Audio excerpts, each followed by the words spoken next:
எப்போ தெரியுமா நீங்க பயமே இல்லாம இருப்பீங்க? எப்ப நீதியினால ஸ்திரப்பட்டிருக்கீங்களோ, எப்போ உங்க நீதி ரைச்சியஸ்னஸ், உங்களுடைய நீதி எப்ப ஸ்ட்ராங்கா நீங்க ஃபீல் பண்றீங்களோ அப்ப பயமே இல்லாம இருப்பீங்களா.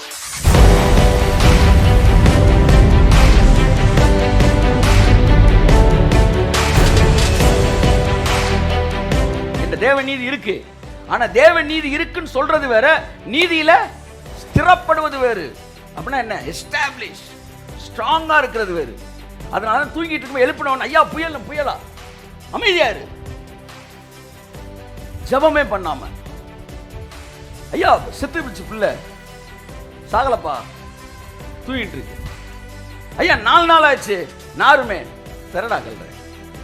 இதெல்லாம் நீதியில ஸ்திரப்பட்டு நம்ம நீதிக்குள்ள வந்துட்டோம். ஆமென் சொல்லுவோம். நம்ம அடுத்த ஸ்டேஷன் என்னன்னா, எஸ்டாப்ளிஷிங் இன் காட்ஸ் ரைச்சியஸ்னஸ்.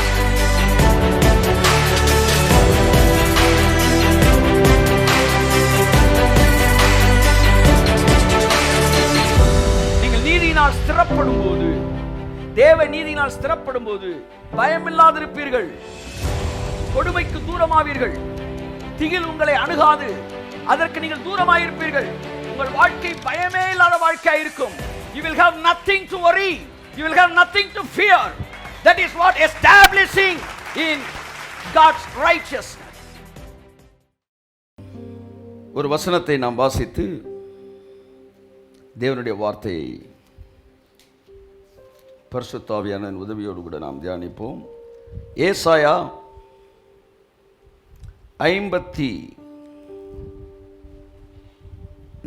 அதிகாரம் 14 வாசிங்க. 14. நீதியினால் ஸ்திரப்பட்டிருப்பாய். கை தட்டுங்க ஒரு தடவை அவருக்கு. ஆமென், ஆமென், ஆமென், ஆமென், ஆமென், ஆமென். நீதியினால் ஸ்திரப்பட்டிருப்பாய். அடுத்து கொடுமைக்கு தூரமாவாய். பயமில்லாதிருப்பாய். திகிலுக்கு தூரமாவாய். கரங்களை தட்டி கர்த்தருக்கு நன்றி சொல்லுவோம். In righteousness you will be established. You will be established in your righteousness, in God's righteousness. தேவனுடைய நீதியிலே, அதாவது நீதியினால் நீ ஸ்திரப்பட்டிருப்பாய். ஆமென். You will have nothing to fear. உனக்கு பயப்படுறதுக்கு ஒண்ணுமே இருக்காது. கையை தட்டி வருதவருக்கு. ஆமென், ஆமென், ஆமென், ஆமென். எல்லாம் சொல்லுங்க. You will have nothing to fear. இப்படி சொல்லுங்க. You will have nothing to fear. நீ பயம் இல்லாதிருப்பாய்.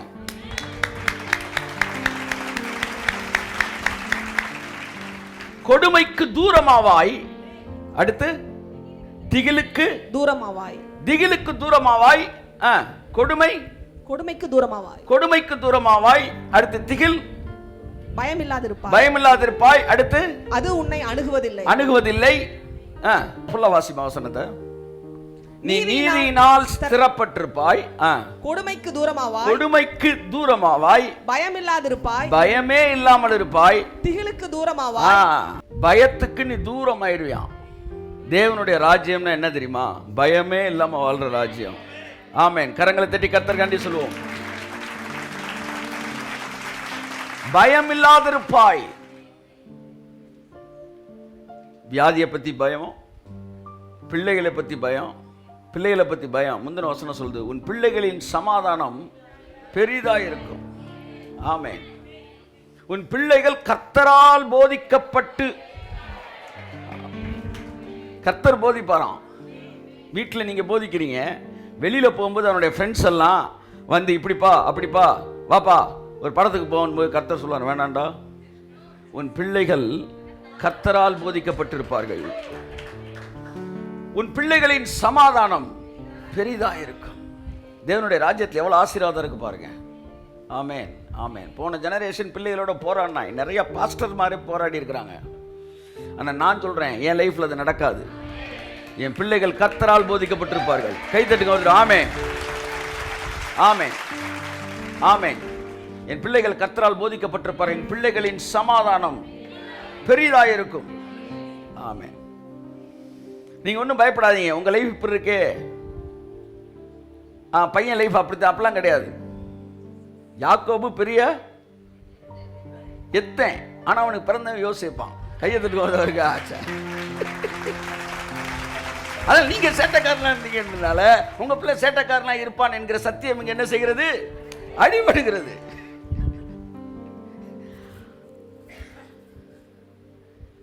யாக்கோபுகளுக்கு தான் யோசேப்பு பிறக்கிறார்கள். ஆமென் சொல்லுங்க. ஆனால் ஈசாக்குகளுக்கோ யாக்கோபு தான். அப்படி சொல்லல நானு. உங்கள் பிள்ளைகள் காட்டு ஒலிவ மரத்திலிருந்து வெட்டப்பட்டு, யார் காட்டு ஒலிவ மரம்? நீங்க தான் அந்த காட்டு ஒலிவ மரம், இல்ல உங்க பெற்றோர்கள் காட்டு ஒலிவ மரம், உங்க சந்ததி காட்டு, அதிலிருந்து வெட்டப்பட்டு நல்ல ஒலிவ மரத்தோடு இணைக்கப்பட்டிருக்கிறபடினால் அவருடைய வேருக்கும் அவருடைய சாரத்திற்கும் பங்காளியாயிருக்கிறார். சோ இது எல்லாம் உங்களுக்கு நடக்க வேண்டிய காரியங்கள். இது எல்லாம் உங்களுக்கு கொடுக்கப்பட்ட சுதந்திரம்.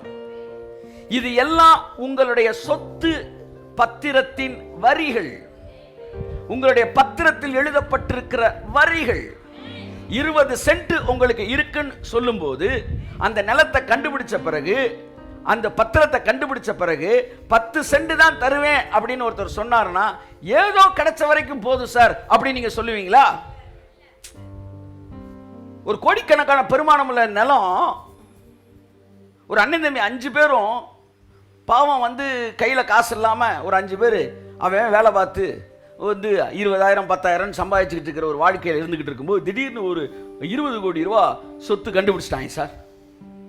கண்டுபிடிச்ச உடனே இந்த அண்ணன் தம்பி 5 பேரும் அது வரைக்கும் வந்து ஒரு கூட்டு அப்படி இருந்தவங்க இப்ப என்ன பண்றாங்க? சொத்து வந்த உடனே 20 கோடி நிலத்தை 5 பேருக்கு ஐநாங்க 20ன்னு பிரிச்சுட்டு, சும்மா இருந்ததுக்கு இந்த சொத்து கிடைச்சிருச்சு சார் அல்லேலூயான்னு போகாம, அதுல ஒருத்தர் வந்து இந்த வந்து 5 கோடி 4 கோடி வருது ஒரு ஆளுக்கு, கடைசி பையனை கூப்பிட்டு, இங்க பாரு இவ்வளவு நாள் ஒண்ணும் இல்லாம வந்தியில, ஏதோ 1 கோடி ரூபாய்க்கு நீ சொத்தை வாங்கிக்க அப்படின்னு சொல்லிட்டு மீதி மூத்தவர் வந்து அந்த 3 கோடியும் சேர்த்து எடுத்தா அந்த இளையவர் விடுவாரா? ஏன் சார் இது வரைக்கும் ஒண்ணும் இல்லாம தானே இருந்த அப்படின்னு அவர் என்ன சொல்லுவாரு? இது வரைக்கும் ஒண்ணும் இல்லாம இருந்தேன், ஆனா பத்திரத்துல என் பேருக்கு இது இருந்துச்சுன்னா அது எனக்கு வரணும். இந்த பத்திரத்துல உங்க பேருக்கு இந்த ஆசீர்வாதம் இருக்கும் என்றால் அது உங்கள் வாழ்க்கையிலே நடந்துதான் ஆக வேண்டும், ஸ்திரப்பட்டிருக்க வேண்டும். அப்ப எனக்கு எழுதப்பட்ட வந்து பத்திரத்தின் வரிகள் அது என்னவென்றால், என் பிள்ளைகள் கர்த்தரால் போதிக்கப்பட்டிருப்பார்கள், என் பிள்ளைகளின் சமாதானம். அடுத்து வாசிங்க. You will be established in righteousness. நீ நீதியினால் ஸ்திரப்பட்டிருப்பாய். நீ நீதியில் ஸ்திரப்பட்டு இருக்கிறபடினால் ஒரு 3 ஆசீர்வாதம் உனக்கு சொல்றேன்.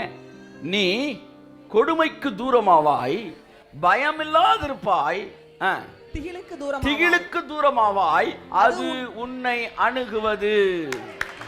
என்னை அணுகாது சொல்லுங்க, அணுகாது. ஆமென் ஆமென் ஆமென் ஆமென் ஆமென் ஆமென். பயமில்லாதிருப்பாய் எல்லாம் சொல்லுங்க. எப்ப தெரியுமா நீங்க பயமே இல்லாம இருப்பீங்க? எப்ப நீதியினால ஸ்திரப்பட்டிருக்கீங்களோ, எப்போ உங்க நீதி ரைச்சியஸ்னஸ், உங்களுடைய நீதி எப்ப ஸ்ட்ராங்கா நீங்க ஃபீல் பண்றீங்களோ அப்ப பயமே இல்லாம இருப்பீங்களாம். அப்ப வர்ற ஸ்டேட்மெண்ட் தான், நான் நன்மையை பின்பற்றினால் எனக்கு தீமை செய்கிறவன் யார்? எப்பேற்பட்ட ஸ்டேட்மெண்ட் தெரியுமா? நாங்கள் நன்மையை பின்பற்றினால் எங்களுக்கு தீமை செய்கிறவன். உங்கள் எவனாச்சும் ஒருத்தன் என்ன தொடுறா அப்படின்னு அர்த்தம். ஒரு பெரிய கூட்டத்துக்கு முன்னாடி நின்று நான் ஒரு ஆள் தான், ஆனா என்ன முத தொடரவன் செத்துருவான்டா அப்படின்ற மாதிரி, என்ன தொடரவன் தைரியம் இருந்தால் என்னை தொடுகிறது யாருன்னு ஒரு பெரிய கிரௌட பார்த்து கோலியாத் சொன்னான். நாங்கள் நன்மையை பின்பற்றினால் எங்களுக்கு தீமை செய்கிறவன். இந்த ஸ்ட்ராங்கான ஸ்டேட்மெண்ட் எப்ப தெரியுமா வரும்? நீதியினால் நீங்கள் ஸ்திரப்பட்டிருக்கும் போது. உங்க நீதி, நீங்க இருக்கிற நீதியை எப்படி நீங்க புரிந்து கொண்டு இருக்கிறீர்களோ அது எவ்வளவு பவர்ஃபுல்லானது, அது எவ்வளவு ஒரு மாற்றத்தை உங்களுக்குள்ள கொடுத்திருக்கு, அது எவ்வளவு பெரிய பெரிய ப்ரொடெக்ஷன் உங்களுக்கு கொடுத்திருக்கு என்பதை நீங்கள் அறிந்து கொள்ளும் போது நீங்கள் பயமே இல்லாம இருப்பீங்களா? ஆமென். மனிதனுடைய வாழ்க்கை ஏதோ ஒரு விதத்தில் பயத்தோடு தொடர்புபடுத்தப்பட்டே இருக்கிறது. அது கிறிஸ்தவர்கள் அல்லாதவர்களானாலும் சரி, கிறிஸ்தவர்களானாலும் சரி, அவர்களுடைய அத்தனை செயல்பாடுகளும் பயத்தோடு இணைக்கப்பட்டிருக்கிறது. வெளியில் இருக்கிறவனுக்கு எது பயம்னா இது நடந்துருமோ அப்படின்ற பயம் இருப்பது போல, உள்ளே இருக்கிற ஆளுக்கு என்ன பயம்னா, நீ ஜெபிக்கலைன்னா இது நடந்துடும், அதனால் ஜெபம் பண்ணு. நீ பைபிள் வாசிக்கலைன்னா அது நடந்துடும், அதனால் ஜெபம் பண்ணு, பைபிள் வாசி. நீ பரிசுத்தமாக இல்லாட்டி இது நடந்துடும், அதனால் பரிசுத்தமாக வாழ். எதையுமே மனிதன் விருப்பத்தின் அடிப்படையில் செய்யலை, எல்லாவற்றையும் மனிதன் பயத்தோடு இணைக்கப்பட்டே செய்கிறான். பிசாசின் ராஜ்யம் பயத்தினால் ஆளுகை செய்யப்படுகிறது. பிசாசுக்குள்ளே பிடிபட்டவர்கள் பயத்தினாலே அலைக்கழிக்கப்படுகிறார்கள். அப்ப நீங்க உங்களை சரியான ஒரு இடத்துல இருக்கிறீங்களா இல்லையான்னு எப்படி கண்டுபிடிக்கலாம்னா, உங்களை பயத்தை வச்சே மூவ் பண்ணுறாங்களா, பார்த்துறியா மோசமானவன் உன்னை காலி பண்ணிடுவான், அங்கே போகாதையா, இப்படி உங்களை டீல் பண்ணுறவங்க பயத்திலே டீல் பண்ணாயின்னு வச்சுக்கோங்களேன், உங்களை ஹேண்டில் பண்ணுறாயின்னு வச்சுக்கோங்களேன், that is something behind him, that is the spirit of fear. ஆனால் தேவனுடைய ராஜ்யம் அன்பின் ராஜ்யம். அவர் நம்மளை எல்லாவற்றையும் அன்பில் தான் செய்ய வைக்கிறார். அப்போ நீதி நமக்குள் வரும்போது, எப்பொழுது இந்த பயம் நம்ம விட்டு போதுன்னா, நீதி எனக்குள் வரும்போது நான் பயம் இல்லாது இருக்கிறேன். இப்போ எனக்குள்ள பயம் போகணும்னா நீங்கள் எதை கண்டுபிடிக்கணும்னா, என் நீதியை கண்டுபிடிக்கணும். ஏன்னா உங்கள் தைரியத்தின் அளவு உங்கள் நீதியின் அளவு.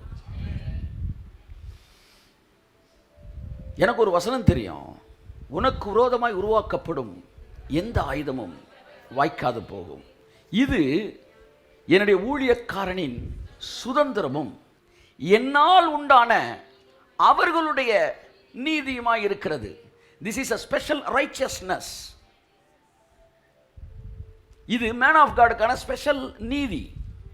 என்னால் உண்டான அவனுடைய நீதி என்னன்னா, அவனுக்கு விரோதமாக உருவாக்கப்படுகிற எந்த ஆயுதமும் அது போகும். கையை தட்டுங்க அவருக்கு. ஆமென். இப்ப என் நீதியை நான் கண்டுபிடிச்சிட்டேன். என் நீதி என்ன தெரியுமா? என்ன அவரால் உண்டான என் நீதி என்ன தெரியுமா? எனக்கு எதிராக உருவாக்கப்படுகிற எந்த ஆயுதமும், அது எந்த கொம்பனும் அதை உருவாக்கினாலும், இன்னொரு மொழிபெயர்ப்பு சொல்லுகிறது, அது உருவாக்குகிற இடத்திலே வெடிச்சிருமா. தட்ட மாட்டீங்களே, நல்லா தட்டுங்க. இதுதான் என் நீதி. உனக்கு விரோதமாய் நியாயத்தில் எழும்பும் எந்த நாவையும் நீ குற்றப்படுத்துவாய். நியாயமான நாவு விட்டுருங்க, அநியாயமான நாவு குற்றப்படுத்தும். அப்படித்தானே கொடுத்துருக்கணும். அவர் சொல்றார் எந்த நாவும். ஐயா அதுல அநியாயமான நாவு இன்க்ளூடிங், ஐயா நியாயமான நாவு அதுவும் இன்க்ளூடட். சார் நியாயமா பேசினாலும் அதுவும், அநியாயமா பேசினாலும் அதுவும். கையை தட்டு. எனக்கு எதிராய் நியாயத்தில் எழும்பும் எந்த நாவும், எந்த நாவும், எந்த நாவும், எந்த நாவும், எந்த நாவும், ஆமென், எந்த நாவும் குற்றப்படுத்தப்படும். இது என்னுடைய நீதி. இப்ப என் நீதியை நான் கண்டுபிடிச்ச பிறகு நான் எப்படி இருக்க வேண்டிய பயம் இல்லை, எப்படி இருக்க வேண்டிய அவசியம் இல்லை. இதுதான் என்னால் உண்டான அவர்களுடைய நீதியாய் இருக்கிறது. ஆமென், ஹல்லேலூயா. ஸோ என் அன்புக்குரிய, எப்பெல்லாம் நீங்கள் உங்கள் நீதியை கண்டுபிடிக்கிறீங்களோ அப்பெல்லாம் உங்களுக்குள்ள ஒரு தைரியம் வருகிறது. இது புதிய ஏற்பாட்டில் இருக்கிற நீதி மட்டும் கிடையாது, பழைய ஏற்பாட்டு நீதி, சுய நீதி இருக்கு பார்த்தீங்களா, அந்த நீதியில் இருந்தாலும் ஒரு தைரியம் இருக்காதுல்ல. ஏன்னா நீதி என்கிற மார்க்கவசம், நீதின்னு இருந்தாலே அங்கே என்ன இருக்கும்? மார்க்கவசம் இருக்கும். மார்க்கவசம்னா நெஞ்சு அப்படி இருக்கும். மார்க்கவசம் போட்டவன் எப்படி தான் நிற்பான்? நிமிர்ந்து தான் இருப்பான். மார்க்கவசம் இப்படி போட்டுட்டீங்கன்னா உள்ளே இருக்கிறவன் இப்படி இருந்தால் கூட வெளியில் பார்க்குறதுக்கு இப்படி தான் தெரியும். ஷோல்டரே இல்லாதவங்களுக்கு கூட அந்த காலத்தில் ராஜாக்களுக்குலாம் என்ன செய்வாங்கன்னா அந்த கோட்டு தைக்கும் போது இங்கனுக்குள்ள வைக்கிறாங்கல்ல ஷோல்டர் பெருசு, அந்த மாதிரி ராஜா அவன் எலும்பு தோலுமா தான் இருப்பாங்க. ஒருவேளை இருக்கலாம், நல்லா இருக்கலாம். ஆனால் அவன் தூக்கி மாட்டின உடனே ஷோல்டர் கபால் கும்முன்னு அப்படி தெரியும். இதுதான் மார்க்கவசம். நீங்கள் நீதி நீதி நீதி அதோட இணைஞ்சிருங்க. இப்போ நீங்கள் எவ்வளவு பலவீனமான ஆளாக இருந்தாலும் பிசாசு உங்களை பார்க்குறப்ப அப்படியே ஜெய்ஜாண்டிக்கு அப்படி நீதி என்கிற மார்க்கவசம். இது புதிய ஏற்பாட்டில் மட்டுமல்ல, பழைய ஏற்பாட்டிலும் இருந்திருக்கிறது. எலியா சொன்னான், கர்த்தருக்கு முன்பாக நிற்கிறவனாகிய நான். ஆகாப் சொன்னா, நீ இஸ்ரவேலை கலங்க பண்ணுகிற நீ அல்லவா? அவன் சொன்னா, நாங்களாடா கலங்க பண்ணுகிறோம், நீயும் முன் வீட்டாருமே இந்த நாட்டை கலங்க பண்ணிக்கிட்டு இருக்கிறீங்க. எவ்வளோ பெரிய பேச்சு பாருங்க. ஒரு மன்னர் ஆட்சியில் எலியா என்கிற தீர்க்கதரிசி ராஜாவை பார்த்து சொல்றான், அவனை பத்தி சொன்னா பரவாயில்ல, அவன் வீட்டை பத்தியே திட்டுறான். நீயும் உன் வீட்டில் இருக்கிற பயமில்லைகள் தாண்டா இந்த நாட்டையை கெடுத்து சீரழிச்சு வச்சிருக்கிறீங்க. கையை தட்டுங்க sir. That is what the power of righteousness. Amen. நீதி நீதி நீதி. உங்களுக்குள் இருக்கிற நீதியை நீங்கள் புரிந்து கொண்டால் உங்கள் செய்திகளிலே வளவளா கொலகளா இருக்காது. உங்களுடைய தீர்க்க தரிசனங்களில் பூசி மெழுகுதல் இருக்காது. ஏனென்றால் நீங்கள் நீதியோடு இணைக்கப்பட்டிருக்கிறீர்கள். என் அன்புக்குரியவர்களே, இப்போ என்ன பழைய ஏற்பாட்டு நீதி, அது வெயில் ஏற ஏற என்ன செஞ்சிருது, லைட்டாக உருகிடுது. ஆனால் புதிய ஏற்பாட்டு நீதி, இந்த ரெண்டு நீதியை நாம் பார்ப்போம். ரோமர் 10ஆம் அதிகாரம் 5ஆம் வசனம். மோசே நியாயப்பிரமாணத்தினால் ஆகும் நீதியை குறித்து, பாருங்க, நியாயப்பிரமாணத்தினால் உண்டாகும் நீதி. இது நீதி நம்பர் 1. இந்த நீதி தான் கொஞ்சம் பேருக்கு வெளியில் இருக்குது. அவங்க நீதி என்ன நீதி?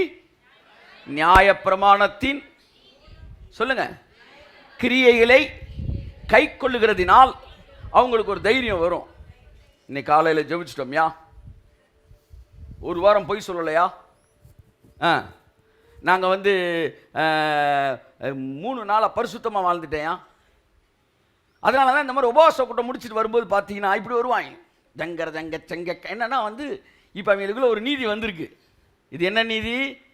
நியாயப்பிரமாணத்தினை கை கொள்ளுகிறதினால் வருகிற நீதி. திஸ் இஸ் நீதி நம்பர் 1. அடுத்த வசனம் வாசிங்க.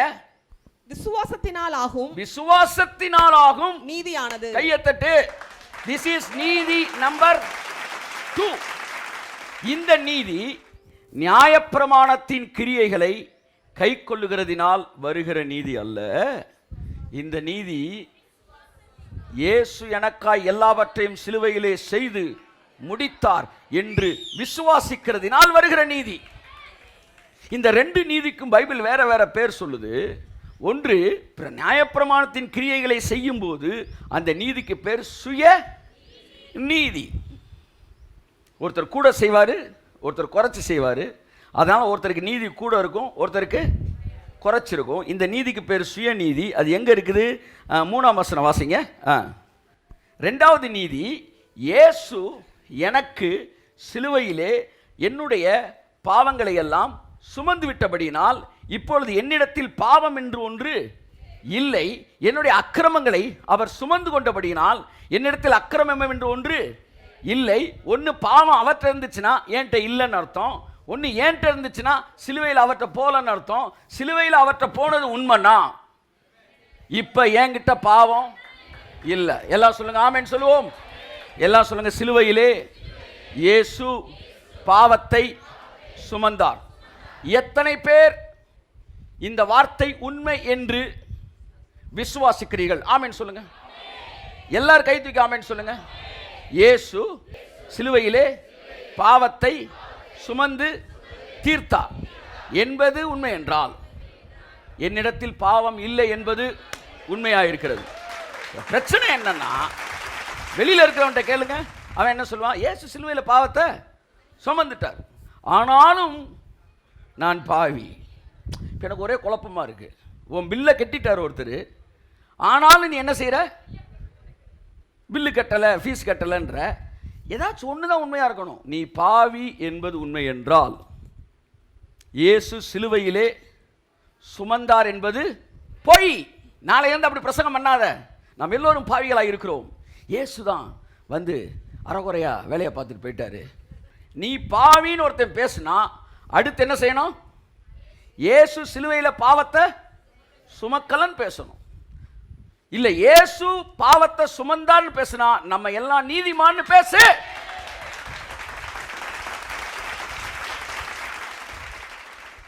நாங்க ரொம்ப தெளிவா இருக்கோம் சார், நாங்க தெளிவா இருக்கோம். நான் சாகாமல் பிழைத்திருந்து கர்த்தருடைய செய்கைகளை அறிவிப்பேன்.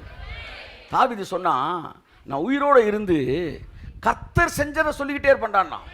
உங்கள் பிரசங்கத்தில் என்ன இருக்கணும்?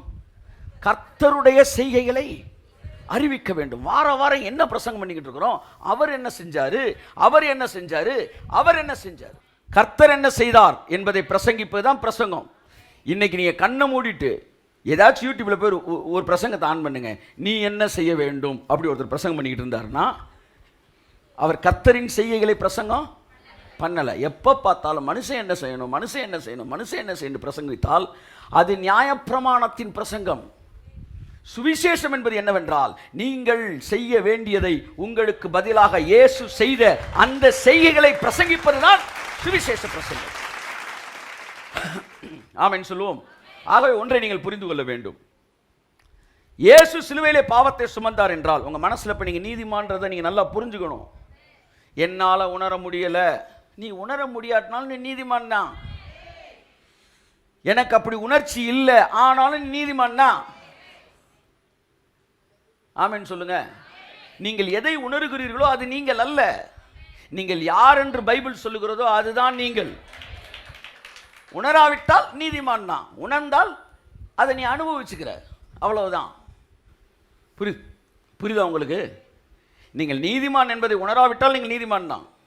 நீங்கள் நீதிமான் என்பதை உணர்ந்து கொண்டால் அந்த நீதிமானுடைய ஆசீர்வாதங்களை பூமியில் அனுபவிக்க ஆரம்பிக்கிறீர்கள்.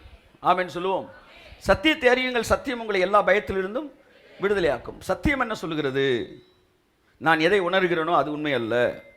என்னுடைய அவிசுவாசம், எல்லாம் சொல்லுங்க, என்னுடைய அவிசுவாசம், எனக்குள்ள பாவம் இருக்குன்னு நினைக்கிறேன்ல, அது ஒரு அவிசுவாசம். என்னுடைய அவிசுவாசம் சொல்லுங்க தேவனுடைய உண்மையை, தேவனுடைய உண்மை என்ன, என்ன நீதிமான் ஆக்கிட்டார்.